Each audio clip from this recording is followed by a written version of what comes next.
Depending on your state, your employer, your institution, we're all getting so many different interpretations of the CDC guidelines. Schools have reopened, and workplaces have either committed to employees working remotely forever, or we have some employers like mine who are striving to return back to pre-pandemic or pre-COVID-19, and I put that in air quotes, operations, and not necessarily addressing how we are forever changed by the pandemic and what we've experienced in the past 18 months or so.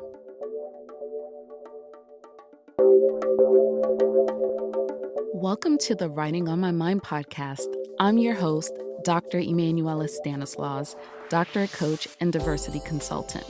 I finished my doctorate in 4 years while working full-time, traveling the world, and balancing a busy social life, and now I'm on a mission to create community for other BIPOC women to complete their doctorate degrees.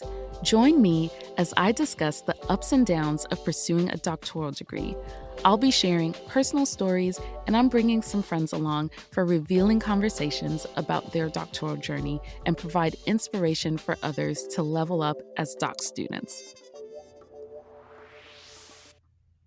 Hello, and welcome to another episode of the Writing on My Mind podcast. This is Dr. Emmanuela Stanislaus here with a new episode. How is everyone doing? It has been a minute since I've sat down to record a new episode, and we're now in the midst of a new semester. Not only is it a new semester, but it's the start of a new academic year. It's also been a bizarre time given our collective experience with the global pandemic, which led to most of us learning and working away from college campuses. For those of us who work in higher education, the COVID-19 pandemic is still going strong, especially with the Delta variant and other strands that have popped up that are even more contagious than the initial one. And depending on your state, your employer, your institution, we're all getting so many different interpretations of the CDC guidelines. Schools have reopened, and workplaces have either committed to employees working remotely forever, or we have some employers like mine who are striving to return back to pre-pandemic or pre-COVID-19, and I put that in air quotes, operations, and not necessarily addressing how we are forever changed by the pandemic and what we've experienced in the past 18 months or so. On top of that, it seems like the whole world is on fire with tons of topics that I'm not well versed on, so I'm not going to go too deep into them, but we have bigger and stronger hurricanes that are tearing through the Caribbean. Also, Louisiana has received back-to-back hurricanes. We've had hurricanes heading to the northeast. We've had recent massive earthquake hitting Haiti with over 2,000 dead. We have unrest in Afghanistan. And also the planet is literally on fire with all of the forest fires in California, Turkey, Algeria, Italy, and other locations. And people are still dying from COVID-19. So with all of this going on, all of this uncertainty, destruction, and death, I'm feeling very unnerved, very uncentered, and anxious. And I'm sure that some of you are probably experiencing the same thing. So I thought that it might be a good time to revisit some self-care practices. I dedicated episode 7 to the topic of self-care ideas during times of uncertainty, and I want to revisit and expand on that topic. So if you haven't listened to it, definitely listen to it after listening to this, because you might get some additional ideas for ways to take care of yourself and prioritize your self-care. I also think that it's a great time to revisit this topic, given that it's the start of a new academic year. And like I said, there's a ton of uncertainty, a ton of stress, and we want to make sure that we're caring for ourselves during these times. So I want to ask you, how are you doing? How are you really doing? Check in with yourself. How does your body feel? Are you holding any tension anywhere? What are you thinking about? What are you doing to fill your cup? So many times, women of color are doing things to fill others. We give and give and give and are often left worn out, tired, and spent. So, what I'll be sharing next are ways to engage in what Audre Lorde describes as radical self care, which is caring for yourself first before caring for others. It also involves caring for yourself in the midst of a world that doesn't believe that you are worthy of care. So let's jump right into it. The first recommendation that I have for self care is adopting a daily practice of meditation. I believe that I shared that I would spend some time engaging in some deep meditation during my break between jobs. One of my favorite forms of meditation involved body scanning. Body scanning helps you to connect with your physical self and the here and now. Body scan meditation is, of course, relaxing, but can also help you to pay attention to and release tension that many of us may not be aware of. The benefit is that you can only be present and in the moment while doing the body scan meditation. So you can definitely search for various body scan meditations online, but essentially, what you do is you start by sitting in a comfortable position, taking deep breaths, and bringing your attention to, say, your feet at first, right? And during that time, you're concentrating on the sensations that you're feeling. You're paying attention to any cool breeze that brushes against your toes, or just being aware of that part of your body. And then from there, you would go throughout your whole body and engage in the same exercise. And like I said, there are various meditations that you can find online that go through the whole exercise of body scanning. So I would definitely recommend doing that. But research has shown that body scan meditations are beneficial for chronic pain, reducing stress and anxiety, and insomnia. So I think that it's definitely worth a try. Like I said, this is one of my favorite meditation techniques, and I definitely did it every day during my break, and I have done it a couple of times a week since I returned to work. And when I'm done with that, I definitely feel more in tune with my body, more relaxed, and feel a sense of clarity. I typically will do this during my lunch break to kind of break up the day and relieve myself of some of the stress and tension that may have built up from the morning's activities. So that is my recommendation for self-care.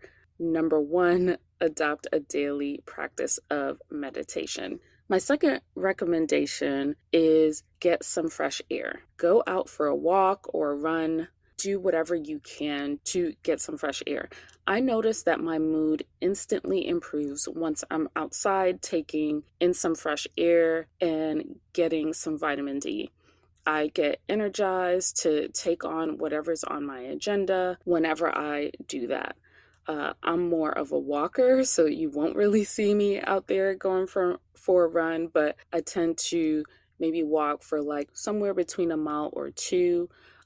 And, just being aware of my surroundings, listening to the birds chirping, taking in deep breaths instead of the shallow breaths that I take throughout the day. All of those kinds of things just helps me to realize that the world is bigger than what I may be experiencing at a particular time.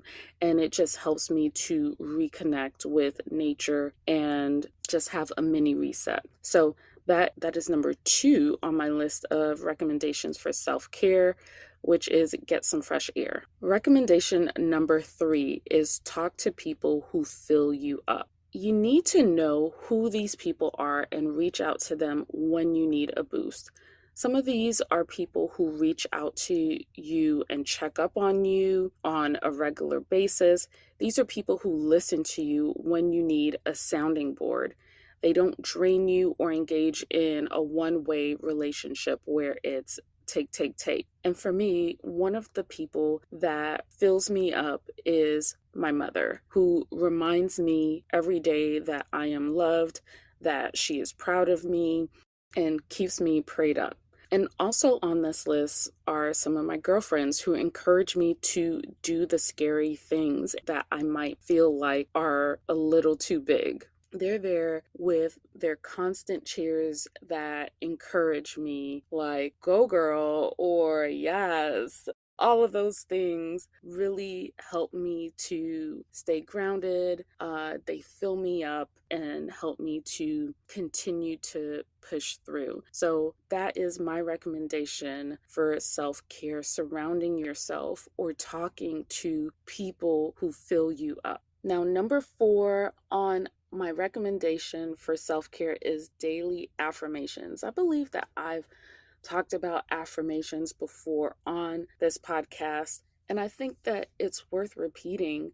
I heard this the other day and it really shifted something for me, and I thought that I would share it on here. I wish that I remembered where I heard it so that I could give it the proper credit, but I can't. But they said that we are the only ones that can define who we are. And that's why using I am statements for your affirmations are so powerful. I am statements are declarations of who you are.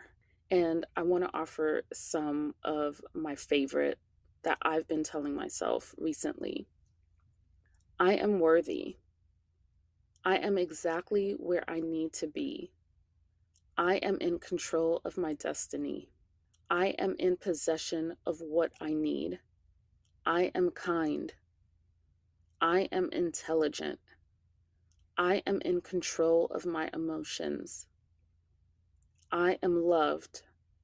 I am safe. I have everything that I need. I am easily inspired.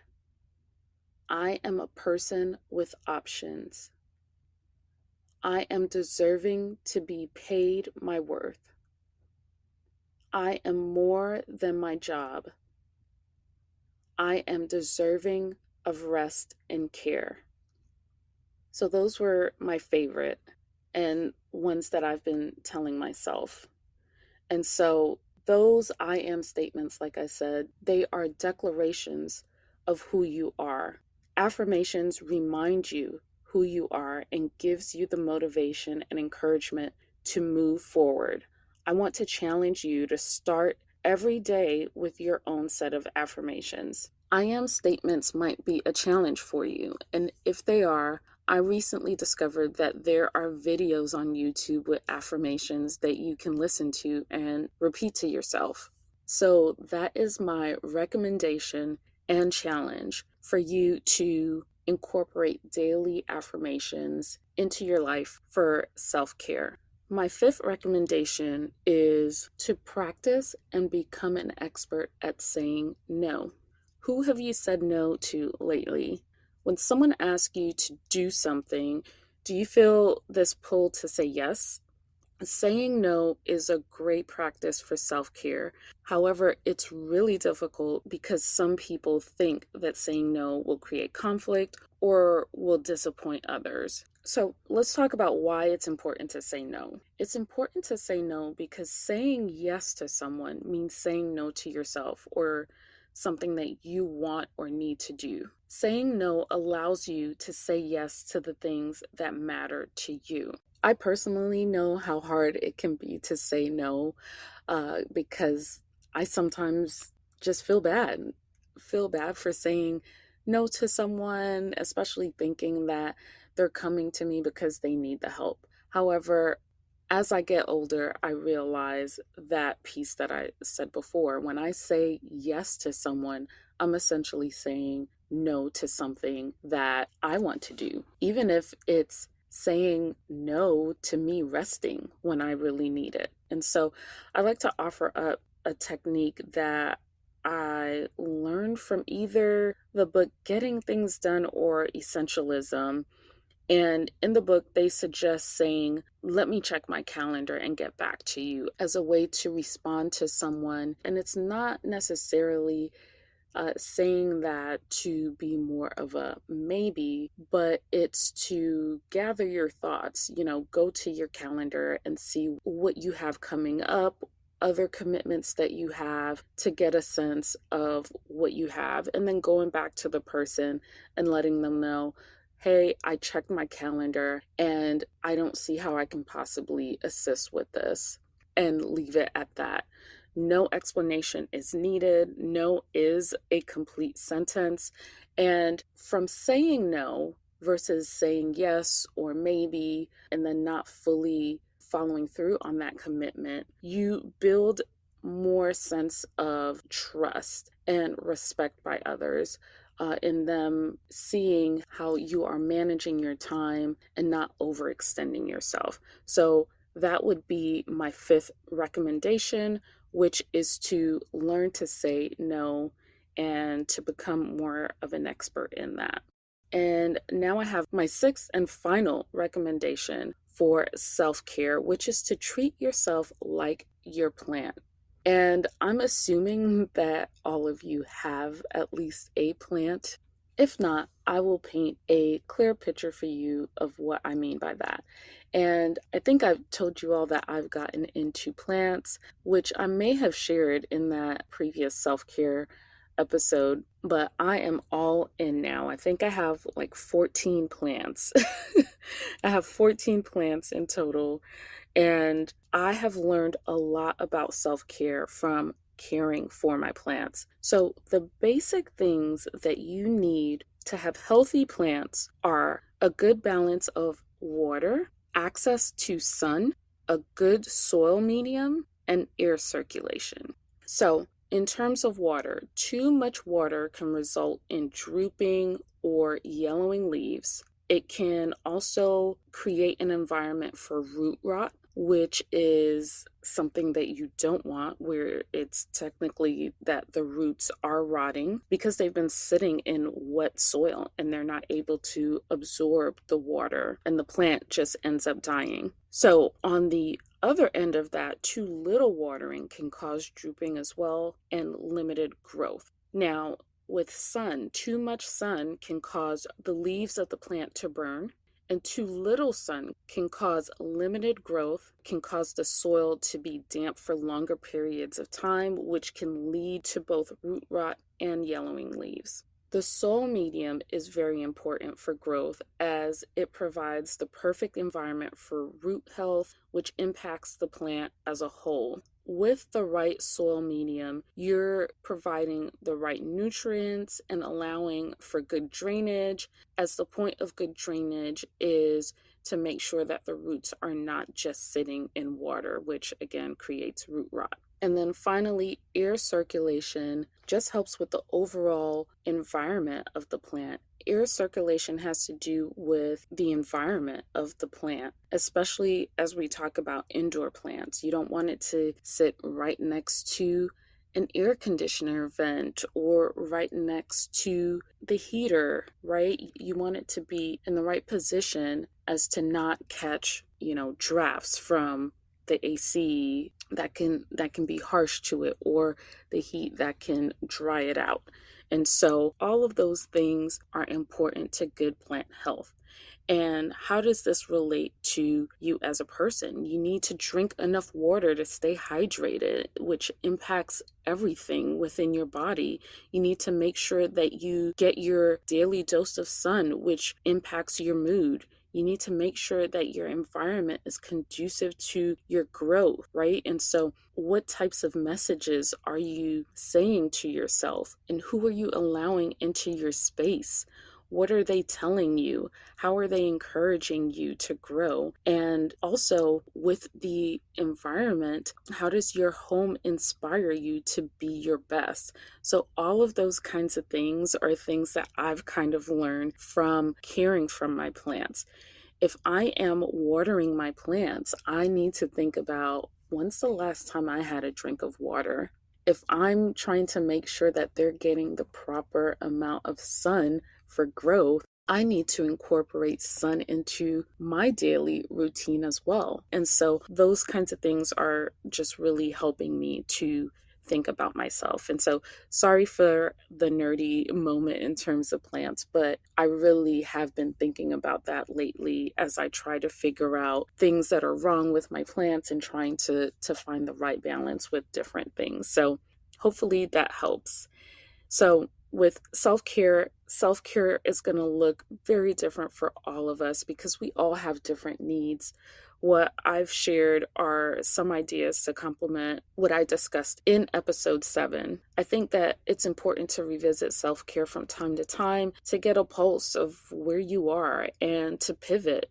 Things may not be going the way that you like, or we might have let self care go to the wayside. So it's important to revisit and to recommit to having radical self care. So I ask, what are some ways that you are engaging in self care?